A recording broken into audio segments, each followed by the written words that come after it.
Hey everybody, hope you are all having a great week. We are wrapping things up this week. Believe it or not, this has been it's been a great 8 weeks for me, and hopefully you've found some value in some of the things that we've discussed and the concepts that we've discussed, and can apply them to your professional lives right now. There are, as we head into week 8 and we're wrapping up a few things. I kind of reflected on the last several weeks and the reading material and some of the concepts we've covered, and as I went over my notes for weeks 1 through 7, there are a few things that that I reflected on. I wanted to wrap up my last video here, just to highlight and emphasize as some key takeaways from the class. And so the first is there's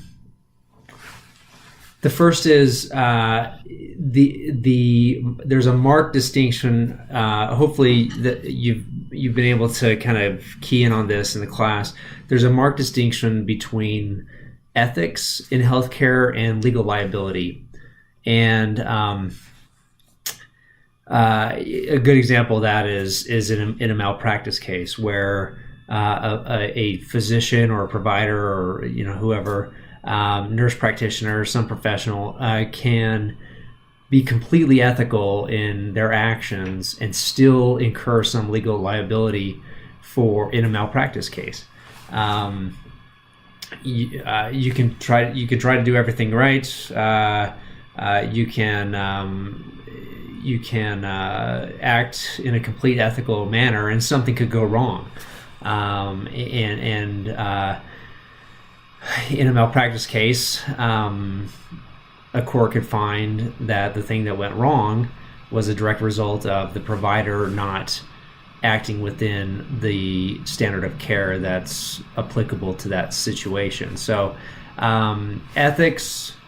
Sometimes they're tied together, ethics and legal liability, but not always. And so I think that's a real key, important distinction. Remember when we're talking about malpractice, and when you discuss malpractice at work or something comes up, and this goes for any sort of legal analysis, where you have to look at separate and distinct elements to know whether there is potentially legal liability. So in a malpractice case, remember that just because somebody was harmed or somebody unfortunately passed away or whatever it may be, or a procedure went wrong, that doesn't mean in and of itself that there is legal liability or that there's even potentially a malpractice case. You have to look at each individual element. Remember, for malpractice, there are 4 elements.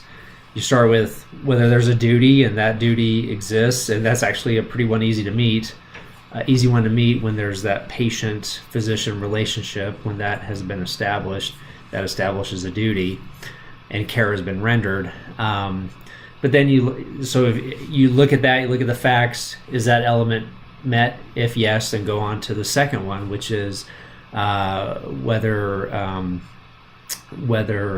that duty was breached, meaning whether the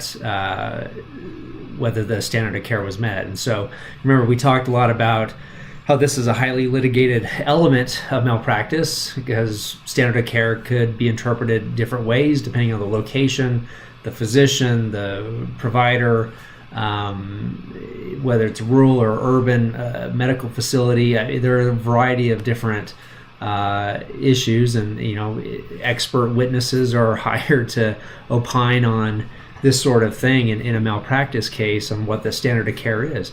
But if the result is based on your analysis, if the result is the standard of care was not met, then you go on to the third element. So if at any point, if an element is not met, then your analysis is really done because you don't have a malpractice case.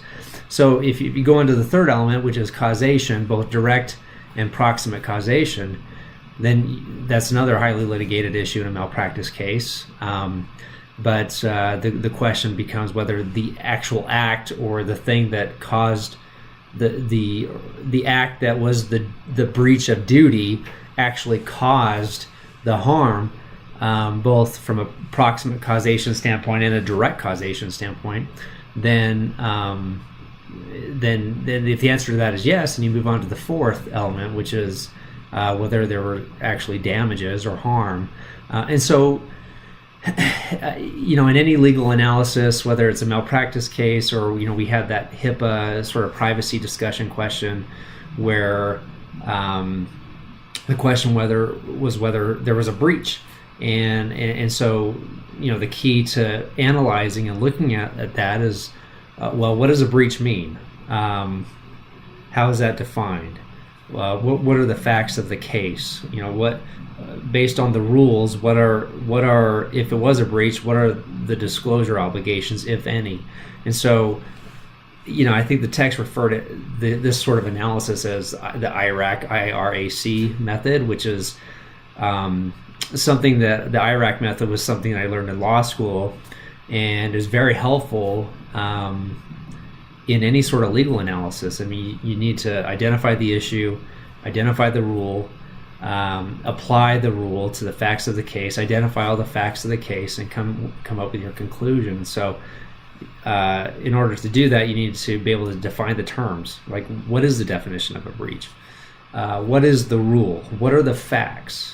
Apply the facts to the rule and come up with your conclusion. And so that's really an important concept to understand in doing any sort of legal analysis or analyzing legal liability in a particular situation.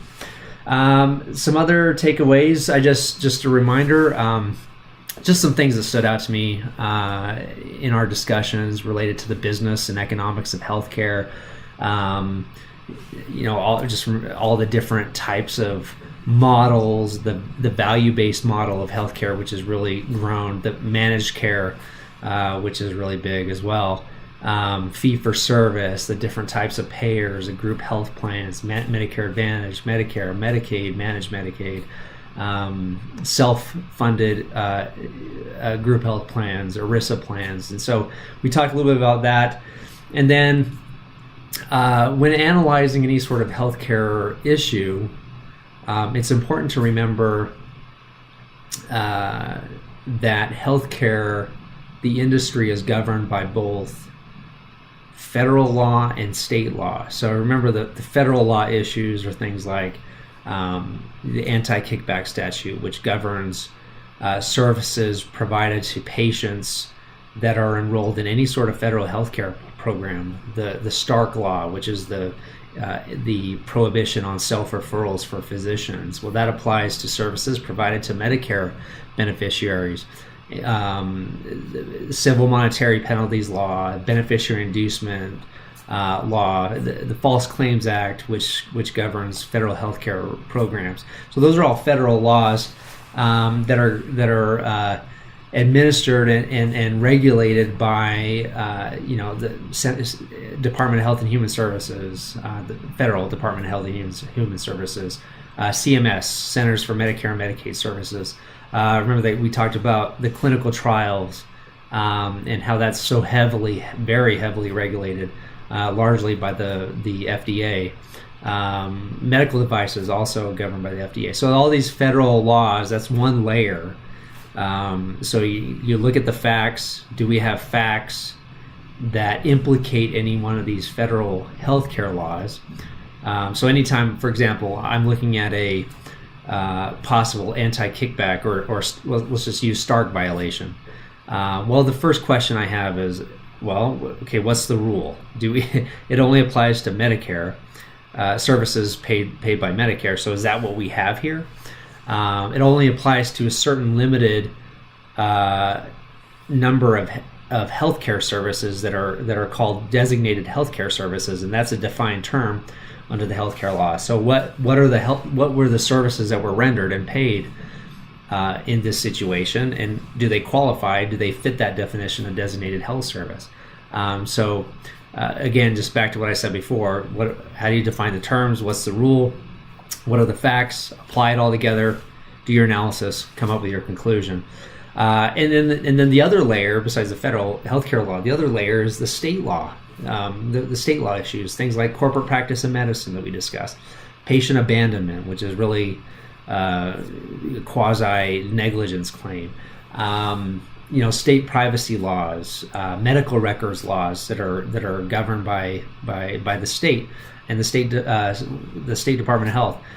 Facility licensure requirements; those are all governed by state law, and so there are those different layers that you need to be aware of when looking at some sort of healthcare issue. Of course, malpractice, negligence, all that stuff; those are all state law issues, so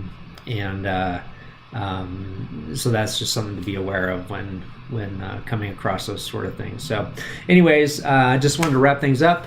Great job! I really enjoyed the discussion. I really appreciate everyone's efforts. Collectively, this was just a really engaged class. I appreciate everyone's involvement, and we will finish the week strong. Of course, if you need anything, let me know, and we'll go forward and get it done. So, thanks. Have a great week.